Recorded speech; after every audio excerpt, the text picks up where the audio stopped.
श्रीमान पदमचंद जी जैन को और श्रीमान निर्मल चंद जी बड़जात्या को आमंत्रित करती हूँ कि वे आगे आके आचार्य श्री विशुद्ध सागर जी महाराज के समक्ष दीप प्रज्वलन करें। प्रभु नाम जपने से नव जीवन मिलता है, प्रभु नाम जपने से नव जीवन मिलता है।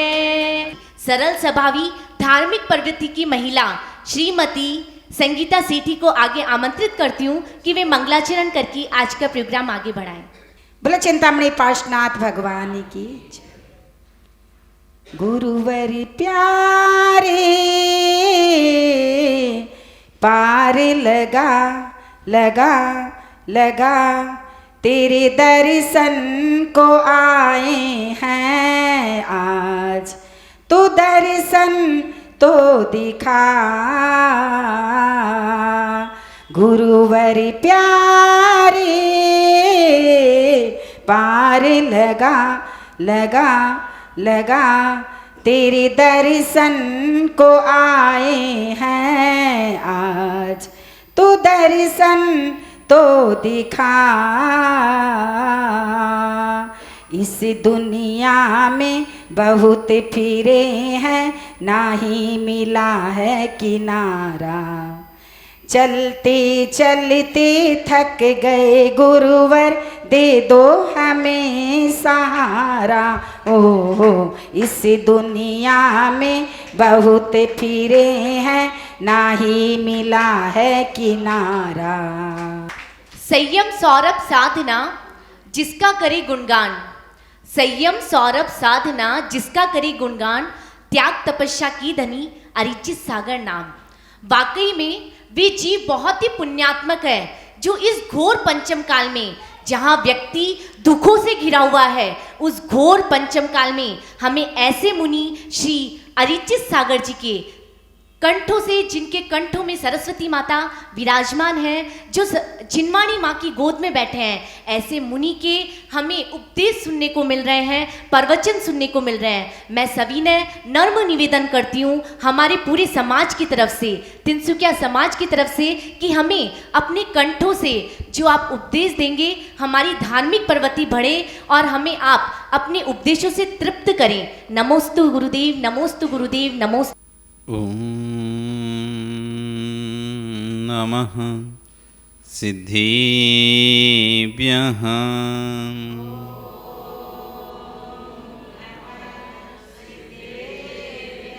ॐ नमः सिद्धिभ्यः।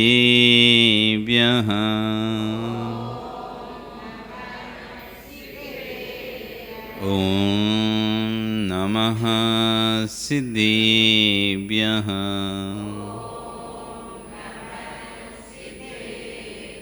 तिर्यणि खग्गिणाय वृत्तारी मोह शेर सिरेणि विहु। आयरी राऊ पसियो परवादिन्यो भव्य जी लोए।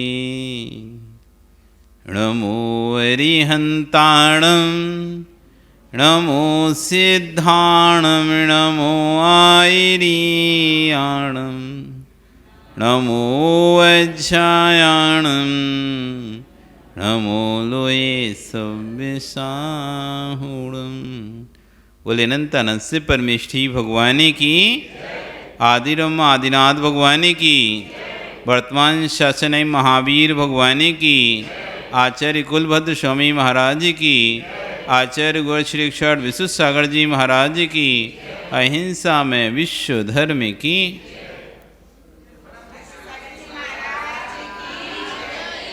वर्तमान शासन वर्धमान स्वामी के शासन में तीर्थंकर प्रभु की चरण निष्ठा में बैठकर हम सभी जिन देशना का शरण कर रहे हैं, आचार्यवन विशुद्ध सागर जी महाराज सार देशना में कल यहाँ पर हमको समझा रहे थे पुण्य के द्रव्य में वर्तमान की पर्याय तुझे किराए से मिली है। भूत के पुण्य से ये वर्तमान की पर्याय मिली है, वर्तमान के पुण्य से वर्तमान की पर्याय नहीं मिली। हम जो वर्तमान में कर रहे हैं उससे हमें वर्तमान की पर्याय नहीं मिली है। पूर्व के पुण्य से ये वर्तमान की पर्याय किराए से मिली है। और जब किराए से जो चीज मिलती है उसको खाली करना पड़ता है। अब समझदार व्यक्ति जो रहता है वो किराए के मकान में रहते रहते घर का मकान बना लेता है। समझदार व्यक्ति जो रहता है किराए की दुकान से अपने घर की दुकान कर लेता है। नहीं तो फिर जो समझदार नहीं है फिर भटकता रहेगा। तो आचार्य बने कह रहे हैं कि मुझे मालूम है मेरा पुण्य का द्रव्य कितना है। हर व्यक्ति को अपने अपने पुण्य का द्रव्य मालूम होता है। आप कोई भी कार्य करते हैं और उस कार्य में सफल होते हैं असफल होते हैं, आप समझ में आ जाता है कि आपका पुण्य कितना है, कितना कमज़ोर है, कितना गाढ़ा है। आप कहीं भी हाथ लग जाते हैं और काम आपका आसानी से हो जाता है, आपका पुण्य का द्रव्य बड़ा गाढ़ा चल रहा है। बहुत पुरुषार्थ करते हैं तब भी काम आगे आके बिल्कुल ऐन वक्त पर आगे जाके ख़त्म अटक जाता है। सारी बात बन गई, बस एक साइन की चक्कर में पूरा रुका हुआ है। अभी पुण्य का द्रव्य पतला है अपना, अभी गाढ़ा नहीं है। हर व्यक्ति को अपना पुण्य ज्ञात होता है। गलती करता है तब भी कुछ नहीं होता, अभी पुण्य का द्रव्य गाढ़ा है इसका। कोई गलती भी नहीं होती तब भी वो गलती की उसे सजा मिल जाती है, इसका पुण्य का भी द्रव्य पतला हो चुका है। तो आचार्य कह रहे हैं कि प्रत्येक व्यक्ति को पुण्य अपने पुण्य के द्रव्य का ज्ञात होता है। शाश्वत सुरक्षित अपने आप को रखो, ये भवन गिरेगा। इस भवन जैसे कोई भवन गिरेगा तो दूसरा मिलेगा, एक भवन गिरता है तो दूसरा मिलता है, ऐसी इस पर्याय जाएगी तो दूसरी मिलेगी। पर इस पर्याय में इतना पुण्य कर लो, इतना पुण्य कर लो, इतना कॉन्फिडेंस ले लो कि भवन जैसे गिरेगा तो चिंता नहीं है, मैं दूसरा अच्छा तैयार करूंगा। ये पर्याय छूट भी जाएगी, कोई चिंता नहीं, इससे अच्छी पर्याय लूंगा। आपको विश्वास है कि अपने आप पर? आपको अपने आप पर विश्वास है क्या कि मुझे इससे अच्छी पर्याय मिलेगी? कि ये पता नहीं अगली बार मिलेगी नहीं मिलेगी, कौन सी मिले है, कैसा है, मतलब आपको अंदर से क्या कॉन्फिडेंस आता है? आपको अंदर से क्या कॉन्फिडेंस आता है मुझे तो देव पर्याय मिलेगी, ऐसा कॉन्फिडेंस है क्या आपको कि मुझे देव पर्याय मिलेगी? इस वर्तमान पर्याय छूटेगी, चिंता नहीं है, मुझे विश्वास है मुझे इससे अच्छी देव पर्याय मिलेगी। ऐसा आपके अंदर आत्मविश्वास है क्या? क्यों नहीं आ रहा है आत्मविश्वास आपको? कहां आप चूक कर रहे हैं? मतलब आप डर क्यों रहे हैं इस बात को कहने की मुझे आगे पर्याय देव मिलेगी? मतलब आपको पता है कि आप ऐसा कोई भी काम नहीं कर पा रहे हो जिससे आप निश्चिंतता से होकर कह सको चिंता नहीं है, ये पर्याय छूटेगी, मुझे पूरा पक्का भरोसा है मेरी अगली पर्याय देव पर्याय होगी। ऐसा विश्वास नहीं है आपको। इसका कारण क्या है? आप कोई ऐसा कार्य दमंगता से, कोई ऐसा नियम, ऐसा संयम पालन नहीं कर रहे हो जिससे आप कह सको इस संयम के बल पर, इस संयम में इतना दृढ़ हूं, मुझे पता है इस संयम के बल पर मैं स्वर्ग की पर्याय को प्राप्त करूंगा। आचार्य यहां कह रहे हैं मुझे तो विश्वास है कि अगली पर्याय मनुष्य की होना ही नहीं है, मेरी अगली पर्याय देव की ही होगी। व्यक्ति एक शरीर ही मिलेगा, ये सड़ा शरीर नहीं मिलेगा। यहाँ तो बैठकर माँ सोच पाते हैं कि विदेश में तीर्थंकर स्वामी, सीमंदर स्वामी कैसे रहेंगे, समोषण कैसा लग रहा होगा, लेकिन जब मुझे देव पर्याय मिलेगी तो साक्षात जाकर देखूंगा मैं। फिर इतना विश्वास उसी को हो सकता है जो अपने जीवन को सही में जी पाएगा, जो अपने जीवन को व्यवस्थित जी पाएगा, जो अपने जीवन में नियमों का पालन करेगा। ऐसा व्यक्ति ही इतने विश्वास से कह पाएगा मुझे पूरा विश्वास है अगली पर्याय मेरी देव की ही होगी। क्योंकि कल हमने आपको बताया था 4 पॉइंट हमने देखे थे। भयवारम परिग्रहत्वम नारकस्य, बहुत आरंभ बहुत परिग्रह रखना, ये नरक आयु का बंध का कारण है। कपड़े पे कपड़े, कपड़े पे कपड़े, कपड़े पे कपड़े रखे जा रहे हैं, रखे जा रहे हैं, हटाने का मन ही नहीं होता। पुराना भी कपड़ा होता जा रहा है, तब भी उसे नीचे की अलमारी के नीचे वाले खन में डालते जा रहे हैं। पहनना नहीं है, पहनने वाले ऊपर हैंगर में टंगे हुए हैं, और जो पुराने हो गए उसे नीचे के कपड़ में थैली में भरकर, पैकेट में भरकर, पेटी में भरकर रखते चले जाए। कभी काम में आया तो, होली में आएगा ना काम में, जब रंग लगाएंगे लोग तो यही वाला पहनेंगे। क्या सोच के रखे हैं? ये कपड़ा, ये शर्ट, ये टी शर्ट कब पहनेंगे? जब होली आएगी तो लोग रंग फेंकते हैं, तो अपन ये वाला पहन के जाएंगे तो कोई दिक्कत नहीं है, पुराना हो गया रंग भी जाए, इस सोच के रखे हुए हैं।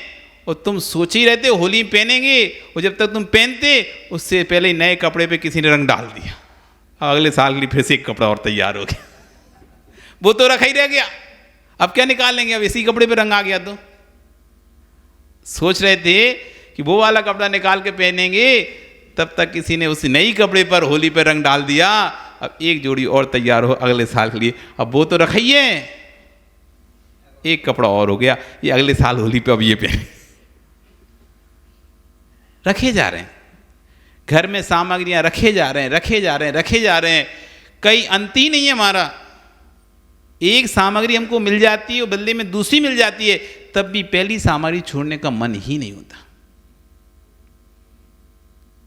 घर में इतने सारे बर्तन हैं, खराब हो जाते हैं, बेटे का पिता दूसरा बर्तन भी लेके आ जाता है ना, तब भी आप इसको अभी रख दो, बाद में उपयोग करें, पुरानी चलने दो, अभी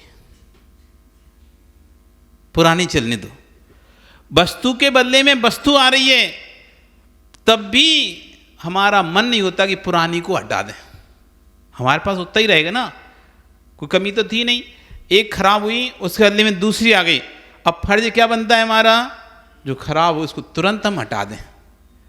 अब तुमने पदम जी बढ़िया आलीशान ये बनवा लिया, बिल्डिंग बनवा ली, पहले पुरानी बिल्डिंग थी तो तुमने नहीं बनवाया, अब उसकी खिड़कियां रखी हैं, तो सुन यही निकाल के रख लो, इसमें तो नई लगा ली और पुरानी भी रखी हो।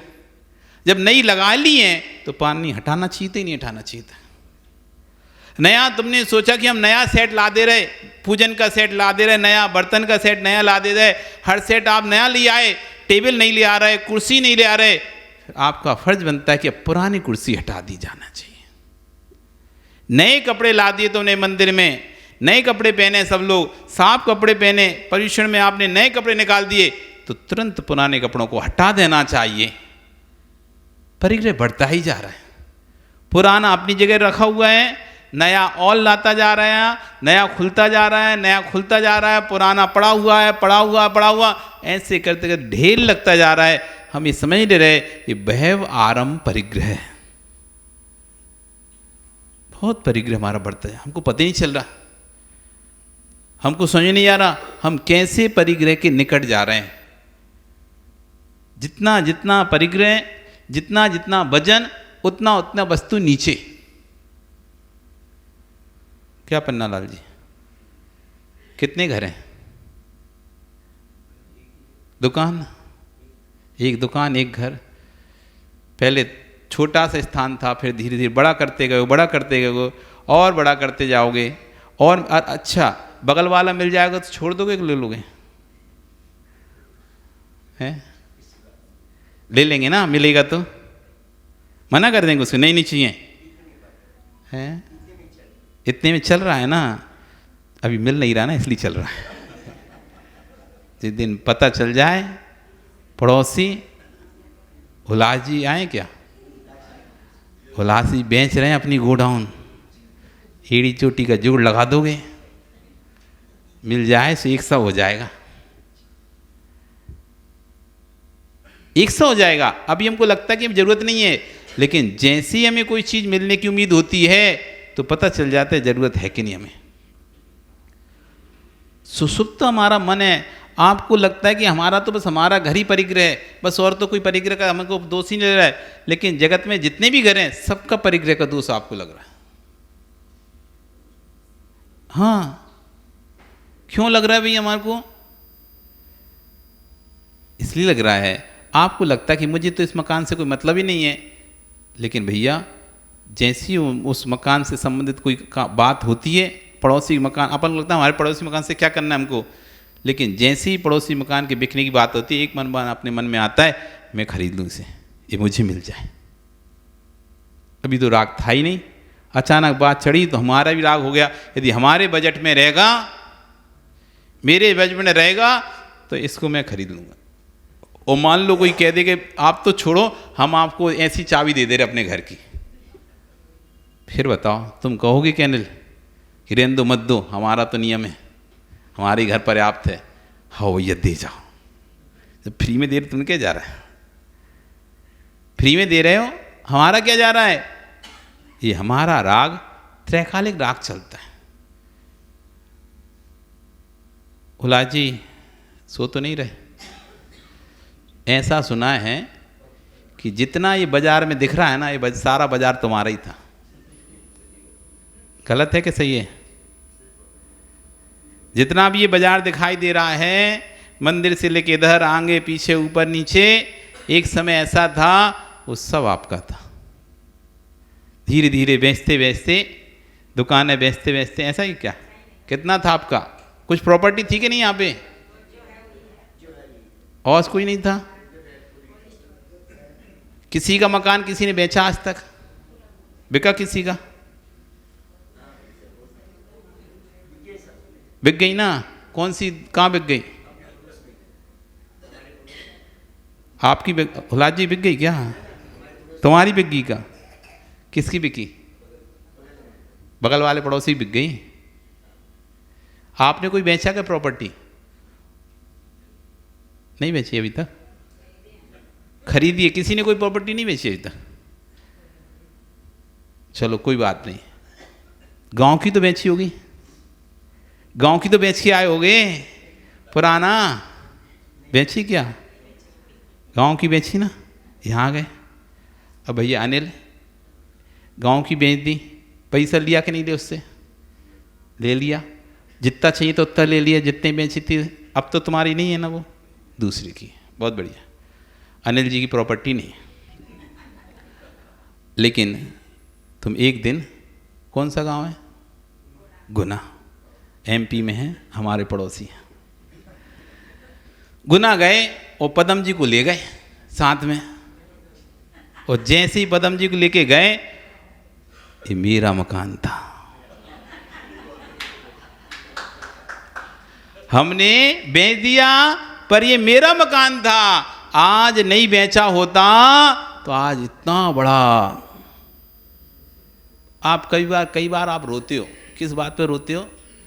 हमारे पिताजी ने उस समय सस्ते में बेच दिया। ये आज ये 5 स्टार होटल जो खड़ी है ना, ये बड़ा वाला बिल्डिंग खड़ा हुआ ना, ये कभी हमारी दुकान थी, हमारा स्थान था। पिताजी ने सस्ते में बेच दिया। यदि आज होता तो आज करोड़ों रुपए की कीमत होती इसकी। बिक गया ना अनिल जी, बिक गया घर। लेकिन तब भी मेरा था, मेरा शब्द अभी तक नहीं छूटा है। वस्तु नहीं है, वस्तु जा चुकी है, उसका मूल ले भी चुके हैं, तब भी यही कहते हैं मेरी थी। अभी भी उस थी में मेरा शब्द जुड़ा हुआ है, ये मेरी थी। कोई कहते हैं तुम्हारी नहीं थी, मेरी थी। लड़ लोगे तुम अभी भी उससे? तुम पूछवा लो, मैं पूछवा दे रहा, रजिस्टर उठा के दिखवा लो कौन की थी। मतलब जा चुकी है वस्तु, बेच चुके हो वस्तु को, पैसा ले चुके हो वस्तु को। लेकिन कोई कह दे ये इनकी वस्तु नहीं थी, ये तो उसकी वस्तु थी, तो लड़ लोगे अभी तुम? मेरी थी कैसे कह रहे हो? मेरी नहीं थी। मेरी थी, मैंने बेची है, मेरे बाप दादाओं ने बेची है, मेरी थी। कोई कहते नहीं तुम्हारी नहीं थी, उसकी थी। आप तैयार नहीं होगे इस बात को मानने में, क्योंकि अभी भी मेरा था। देखो आपकी वस्तु जा चुकी है, लेकिन अभी भी परिग्रह नहीं गया है। अभी भी उस परिग्रह का पाप लग रहा है तुम्हें। ये मेरी थी। अब उस समय बेच दी थी, जरूरत थी नहीं, सो बेच दी थी, कोड़ी के मोल में बेच दी थी। अब जब देख रहे हो वहां से निकल गया हाईवे, और जमीन जो कोड़ियों की थी वो करोड़ों की हो गई। अब देखो जब जब वहां से निकलते हो, जब जब वहां से निकलता है व्यक्ति, उस जमीन को देखकर दुख होगा कि नहीं होगा अजित? होगा ना? खास उस समय ना बेची होती, उस समय ना बेची होती तो आज ये जमीन मेरी करोड़ों की होती। अभी तक उसका राग नहीं छूट रहा है। हमको पता नहीं चल रहा हमें परिग्रह कहाँ है। हम तो कह रहे हमारे पास तो है नहीं, और तो एक ही मकान है। जो 10 मकान बेच चुके हैं, 25 मकान बेच चुके हैं, जो ज़मीन पहले थी प्लाट काट काट के बेच चुके हैं। हर जगह ये भी हमारी थी, ये भी हमारी थी, ये स्थान भी हमारा था, ये बागान भी हमारा था, ये भी हमारा था। जहाँ जहाँ जो जो आप पहले बेच चुके हो, सब में आज भी आपका राग जुड़ा हुआ है। जुड़ा है। कोई वस्तु आप बेचते हो, बेचने के बाद कभी ये नहीं बोलते ये मेरी नहीं थी। हर बार यही बोलोगे ये मेरी ही थी, मुझसे ही ली थी। कोई प्रशंसा और कर दे उस वस्तु की, फिर तो आप और पुरजोरता से कहोगे ये मेरी थी भैया, तो पता नहीं मैंने बेची, मेरी थी। एक बार एक पार्टी में 2 दोस्तों को जाना था। अब दोस्त के पास, उसके पास कपड़े नहीं थे, तो दूसरे दोस्त से कहता है तुम्हारा कोई कोट वगैरह कुछ दे दो, सूट, तो मैं पार्टी में चलूँगा तुम्हारे साथ। तो वो कहता है यार नया सूट क्यों दूँ, मेरा इतनी पैसे से मैंने ख़रीदा है, नया सूट मैं तो नहीं देता। तो फिर उसने कहा अरे तुम दे दो, मैं तुम वापस कर दूंगा। फिर उसने सोचा, दिमाग लगाया, एक सूट जो कि मैंने 10 साल से पहना नहीं है, 10-15 साल से पहना नहीं है, वो मैं वैसे ही उसे देने वाला था किसी को, वो ही दे देता हूँ। नाम भी हो जाएगा और अपना काम भी हो जाएगा, मतलब वो भी सूट भी चला जाएगा।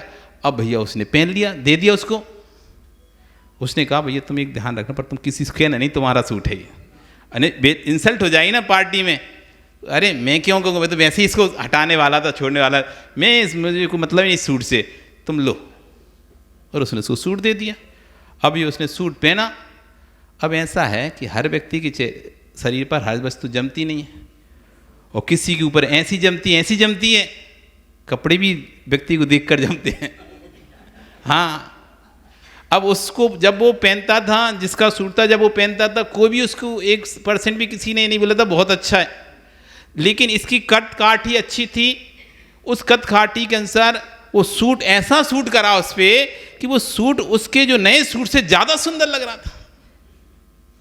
अब जैसे ही पार्टी में पहुंचे और लोगों ने जैसे ही सूट देखा, वो पुराना 10 साल पुराना था, कितना अच्छा सूट है, कहाँ से खरीदा?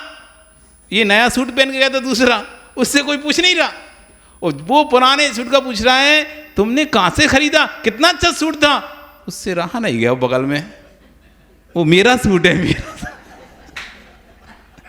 मेरा सूट है। क्यों? अब उस सूट की प्रशंसा हो रही ना। तो उस दोस्त कहता है भैया तुमसे पहले ही बोला था तुम्हारा इंसल्ट नहीं कराना, इंसल्ट नहीं कराना, तुमने देना तो बोलो, नहीं तो अभी ले लो, रख लो, पर अब आगे ये नहीं कहना मेरा था, नहीं तो लोग कहेंगे मतलब तुम्हारे पास सूट करने पैसे नहीं थे तो तुमने इसका सूट पहना। हाँ, वो कह रहा ठीक है अब नहीं कहूँगा, अब नहीं कहूँगा। पार्टी में और चली, थोड़ा समय और व्यतीत हुआ, किसी ने फिर कह दिया बहुत सुंदर सूट है। अब जैसे किसी, अरे पहले मेरा था अब इसको दे दिया मैंने। फिर वो दोस्त कहता देखो तो वो कहता गलती हो गई, अब नहीं कहूँगा किसी से कि मेरा था। थोड़ा और पार्टी चली, 30 बार किसी ने उसकी प्रशंसा कर दी सूट की। फिर उससे नहीं रहा, उसने फिर से बोल दिया मैं ये नहीं कहूँगा तुमसे कि मेरा था, लेकिन उसने निकाला सूट, तू रख ले, तू अभी चाहिए नहीं है। तो यही स्थिति हमारी है, जब तक वस्तु हमें उपयोग में नहीं आती तो हम उस पर राग नहीं दिखाई देता। जैसे ही दूसरा उपयोग करता है उस वस्तु का, तुरंत हमको राग आ जाता है, तुरंत राग आ जाता है। घर में इतना कबाड़ा पड़ा है, इतना सामान पड़ा है, हमको कोई मतलब नहीं है, कोई कुछ नहीं है, लेकिन पड़ोसी आके एक डिब्बा भी उठा लेना, अरे ये डिब्बा तो हमें काम में आ जाएगा, तुम क्यों ले जा रहे हो? अभी तक काम में नहीं आ रहा था वो डिब्बा, लेकिन दिखा कि पड़ोसी के काम में आएगा डिब्बा, तो फिर तो सोच रहे हैं कि अपन भी इसको ऐसे इधर कहते हैं ऐसा काम में ले लेंगे, अपन भी इसका गमला बना लेंगे। इतने दिनों से नहीं सोच रहा था गमला बना लेने, जैसे ही पड़ोसी ने उठाकर उसको सोचा गमला बना ले रहा है इसका डिब्बे का, तो तुम्हारा दिमाग चला गया अपन भी बनाएंगे। तो उससे मना कर रहे हैं तू मत लेके जा, हम बनाएंगे। अब ये राग है हमारा। हमें लगता है कि हमें घर के बहुत सारे सामान से राग नहीं है, पड़ा है छत पे कबाड़ा, पड़ा है, राग नहीं होता तो दे नहीं देते क्या? आदमी घर की चौखटें निकाल के छत पे पटक देता है, नया मकान बनाता है, टीन वाला हटा के चद्दर पटक देता है, चौखट पकड़े तो लकड़ी, वो मांगता है कोई तो कहता है इतने रुपए दूंगा, वो कहे इतने नहीं दूंगा तो नहीं देगा, पड़ा रहेगा, वो पड़ा फिर वहाँ पे घुन लग जाएगा, सड़ जाएगा, जंग लग जाएगी, वो फिर फ्री में फेंकवाने का पैसा दे के फेंकेगा। ऐसा नहीं होता क्या? ऐसा ही होता है। आपके घर के बहुत सारे सामान जब निकले थे बहुत अच्छे थे, किसी को दे देते, उसके घर में उपयोग हो जाते, लकड़ी उपयोग हो जाती, डिब्बा डिब्बी, पीपा, टीन, चद्दर सब उपयोग हो जाता, लेकिन आपने नहीं, अभी नहीं दूंगा, बाद में दूंगा, ऐसे करते कर रखे रहे, पानी बरसा, जंग लग गई, सीढ़न लग गई, घुन लग गई, सब खराब हो गया।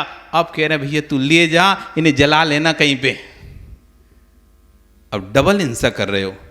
एक तो पहले परिग्रह जोड़ा था, वो पाप लिया, अब उसमें लग गई घुन, और अब तुम कह रहे हो कि भैया काम वाले बाई से कह रहे हो, काम वाले व्यक्ति से कह रहे हो, नौकर से कहते इन्हें ले जा, इन्हें जला के ताप लेना, इन पे अपना पानी तपा लेना, गर्म कर लेना। अब असंख्या जीवों का पिंड उसके अंदर इकट्ठा हो चुका है घुन के रूप में, अब तुम उसको सलाह दे रहे, इसको जला के उपयोग कर लेना, यहाँ से ले जा। अब डबल हिंसा। पहले तो संग्रह में पाप, पहले तो संग्रह में पाप, अब उस संग्रह का निष्ठापन करने में पाप। कितनी हिंसा चल रही है, कितना दोष लग रहा है। व्यवहारंभ बहुत आरंभ हो गया, इसमें बहुत आरंभ हो गया। उन घुने हुए, पहले तो किसी को गेहूं चना दिया नहीं, और जब उसमें घुन लग गया तो अब कह रहे ले जा चक्की पे पिसा के नहीं खा लेना। फटक फटक के वो गेहूं कि घुन निकाल दिया तुमने, थोड़ा बहुत जितना तुमसे निकला, क्योंकि अब आप अपन तो खाएंगे नहीं, घुन लग गया। अब क्या करें, किसी को देंगे तो ऐसे कोई लेगा नहीं, तो उन्हें फटक फटक के उसको घुन निकाल के उन कीड़ों को फेंक दिया बीच रोड पे, सुबह भा मर गए। धूप में डाल दिया, भा मर गए, नाली में डाल दिया, गीले में डाल दिया, भा मर गए। और फिर उसके बाद बच्चे खुचे तुमने चक्की पे दे दिए, वो पिस गया। अब सोचे अपन आटा अब दे देंगे सबको, अब गौशाला में दे दो, अब इधर दे दो। जब वो गेहूं पूरा घुन गया एक बोरा, सो उसको पिसा के अब गौशाला में चूरा करके दे रहे, चूरी। वो बड़ा सोच रहे मैं कितना पुण्य कर रहा हूं, फोटो खिंचा रहा, हमने एक बोरी चूरी दी, एक बोरा हमने अनाज, एक बोरा आटा हमने गौशाला में दिया। कौन सा दिया? जो तुम्हारे उपयोग से खत्म हो चुका था, असंख्या जीवों को मार मूर के फिर एक बोरी आटा तुमने दे दिया। व्यवहारम परिगतम नारकस्य। कहां जाओगे, कहां जाओगे? समय रहते वस्तु को उपयोग करते नहीं है, समय रहते वस्तु को उपयोग करते नहीं है, रखे रहेंगे, खराब करते रहेंगे। जब खराब हो जाएगी तब दूसरे ही तुम खा लो। पहले ही दे देते ना। तुम्हें यदि दूसरों को खिलाने का शौक था तो पहले तो छूट ही नहीं रहा था जी से। जब देख लिया अब पूरी तरह से खराब हो चुका है और अब हम खा नहीं सकते, तब फिर हमको लगता है गाय को दे दो। फिर वे फल सड़ गए, फलों में दगीला हो गया, दाग लग गया, बास आने लगी, बुसा गए, तब कह रहे हैं भैया गाय को खिला दो, गाय को खिला दो, गाय को गौशाला में दिया, गौशाला में गाय खा लेगी। तो सड़ा सामान दूसरे खा के फिर एक और पाप। एक पाप तो सड़ाया उस समय किया, अब डबल पाप फिर कर रहे हो, उन जीवों को दूसरों को जान के खिला रहे हो। होश ही नहीं आपको। हम तो कबूतरों को दाना खिला रहे हैं, कबूतरों को दाना खिला रहे हैं, वो दाने में लग गए असंख्यात कीड़े, घुन लग गई, उठा के तुमने तो भरा एक कटोरा और डाल दिया छत पे। हम तो कबूतरों को खिला रहे हैं, तुम कीड़ों को खिला रहे हो उनको। तुम सोच रहे हो तो पुण्य कर रहे हैं, हम तो पुण्य कर रहे हैं, विवेकहीन पुण्य कर रहे हो। शोधा था क्या उनको? डालने से पहले देखा था क्या एक बार? कीड़े तो नहीं है इसमें? बीना था क्या? ऐसे ही भरा पड़ा हुआ था, भरा एक कटोरा, वो फेंक आए, बड़े वीर बन गए। हमने तो खिला दिया। कितने जीवों को उसमें घुन लग चुका था। हवा में पड़ा हुआ है, सीरन में पड़ा हुआ है, खुला में पड़ा हुआ है, घर के डिब्बों में रखी हुई चीज़ों में तो घुन लग जाता है, उनमें तो कीड़ा पड़ जाता है। फिर जो खुला हुआ सामान पड़ा होगा वो कैसे सुरक्षित रहेगा? रहेगा क्या? कभी सोचे इस बात पे? कार्य कर रहे हैं पर यही नहीं पता चल रहा कि कैसे कर रहे हैं। बस खिलाना है, कुछ भी खिलाना है, बस हमें तो खिलाने से मतलब है। वो कैसा हो गया, सड़ गया, घुन गया, खराब हो गया, उससे हमें कोई मतलब नहीं है। हमें तो बस छत पे फेंकने से मतलब है। फेंक दिया, हमारा काम हो गया। इतना ही हमारा विवेक है। भैवारम परिकृतम नारकस्यावसा। ये नरक आयु के निकट जा रहे हो आप। भल लिया आपने साल भर का आचार, उसमें सूक्ष्म जीवों की उत्पत्ति हो रही है। दिन प्रतिदिन, दिन प्रतिदिन, दिन प्रतिदिन सूक्ष्म जीव उत्पन्न हो रहे हैं, उत्पन्न हो रहे हैं, उत्पन्न हो रहे हैं। यहाँ तक कि कई बार तो फफूंद लग जाती है उसमें। ऊपर ऊपर डिब्बा खोलो तो सफ़ेद सफ़ेद फफूंदी लग जाती है। तो क्या करते हैं, थोड़ा सा हटाया, फेंका और बार बार एक सा किया, दे दो, खाओ अचार। फिर नरक में बनेगा तुम्हारा अचार। नरक का पहला द्वार है अचार। खाओ असंख्यात जीवों का पिंड, खाओ मांस। हम शाकाहारी हैं, हम शाकाहारी हैं। हम मांस सीधे नहीं खाते, हम मांस टेढ़े टेढ़े खाते हैं, इनडायरेक्ट खाते हैं, क्योंकि हम जैन हैं। सीधे खाएंगे तो हम जैन नहीं कहलाएंगे, इसलिए हम घुमा फिरा के खाते हैं। मांस का पिंड है वो अचार। असंख्यात जीवों का उसमें ले जाओ उसे सूक्ष्मदर्शी यंत्र के नीचे, एक कली अचार की, पता चल जाएगा कितने जीव उसमें बिलबलाते दिखाई देंगे तुम्हें। कितने जीव महीना महीना, 6 महीना, साल साल भर का भर के रख लिया बन्नियों में, वो चला जा रहा है। खराब भी हो रहा है तो कुछ नहीं है, एक चम्मच हिलाया, सब सफ़ेद फफूंदी वफूंदी सब एक सी हो गई। क्या ही जा रहा है। खाओ अचार। फिर खाना नरक में अचार मिलेगा, वहाँ पर तुम्हारे शरीर के टुकड़े कर करके उसको तल के खिलाएंगे अचार। खाओ अचार। वर्तमान पर्याय में हम क्यों नहीं बोल पा रहे? इसलिए नहीं बोल पा रहे, व्यवहारम परिकृतम नारकस्यावसा। कैसे बोल पाओगे? इस वर्तमान पर्याय से मैं देव पर्याय प्राप्त करूंगा। है ही नहीं ताकत तुम्हारे अंदर। इतनी ताकत लेके आओ अपने अंदर कि बोल सको नहीं, मैं इस पर्याय से, नियम से देव पर्याय प्राप्त करूंगा। मैं संयम को धारण करके ही इस समाधि वर्ण करूंगा। है हिम्मत इतनी कहने की? रूपचंद, स्वरूपचंद जी, क्या नाम है आपका? हो स्वरूपचंद जी, हो तो नहीं गए अपने स्वरूप में? सो तो नहीं गए? निहारो अपने स्वरूप को। कब तक, कितने दिन और इस सड़ी गली पर्याय में रहना है?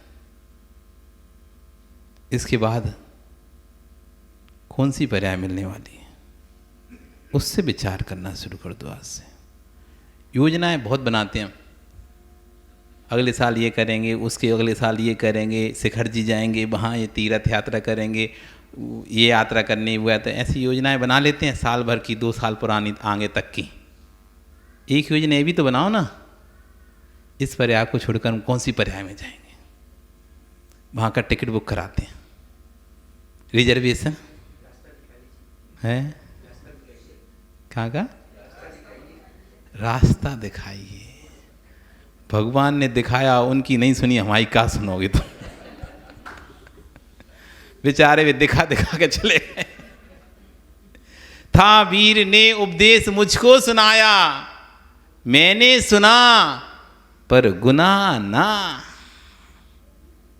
उपदेश तो बहुत सुना है, रास्ते तो लोगों ने बहुत दिखाए हैं, और मैंने भी रास्ते बहुत देखे हैं, पर मैं चला एक भी रास्ते पर नहीं हूं।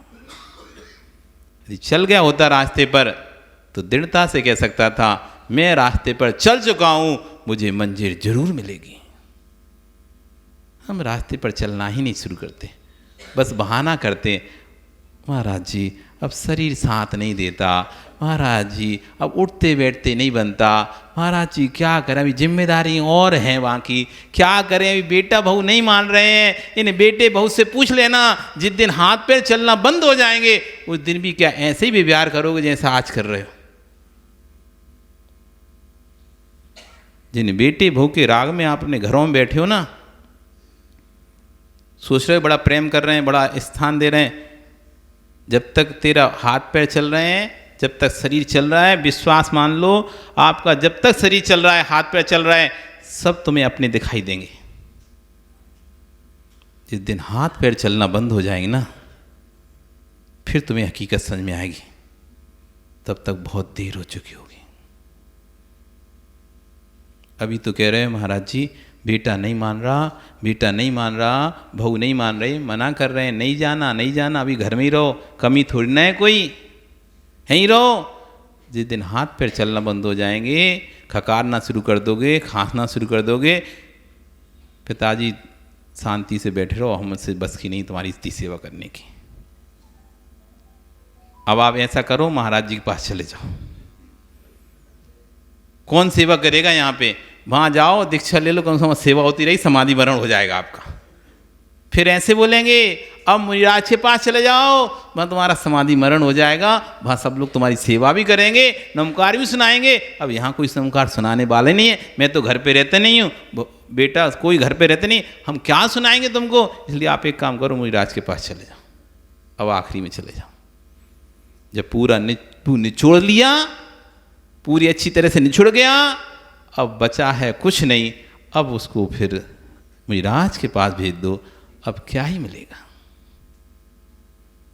ये परिवार तो ऐसा है, गन्ने के रस के जैसा है भैया, एक बार निचोड़ता है, मन नहीं भरता, फिर से लगाता है, फिर मन नहीं भरता, फिर से लगाता है, जब तक पूरा निचुड़ नहीं जाता है तब तक तो पास में रखता है, जब पूरा निचुड़ जाता है फिर कचरे के डिब्बे में फेंक देता।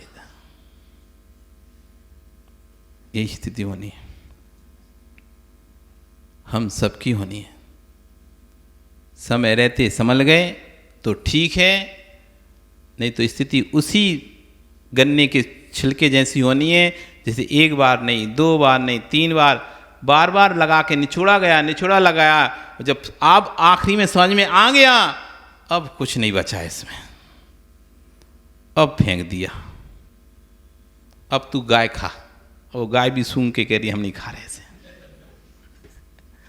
और गाय के लिए फेंक देते ना, गाय के खाने के लिए, तो गाय भी सूंघती है ऐसे, देख लेती है इसमें कुछ नहीं बचा है, छोड़ा, तो गाय भी नहीं खाती।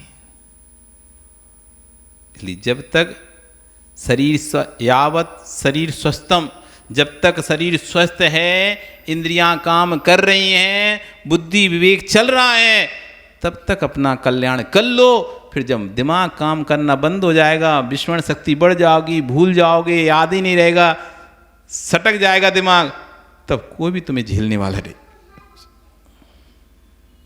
अभी आपके हाथ पैर चल रहे हैं तो लग रहा है एक बीमारी आ जाने दो और असहाय हो जाओ आप एक बार। यदि जीवन का सत्य यदि जानना है, एक बार सबके जीवन में एक ऐसी स्थिति आना चाहिए जब पूरी तरह से असहाय हो जाए वो, तब देखना आप जिसको आप अपना बोल रहे थे, अपना अपना कह रहे थे, वे सब अपने तुम्हारे को पराये दिखाई देंगे।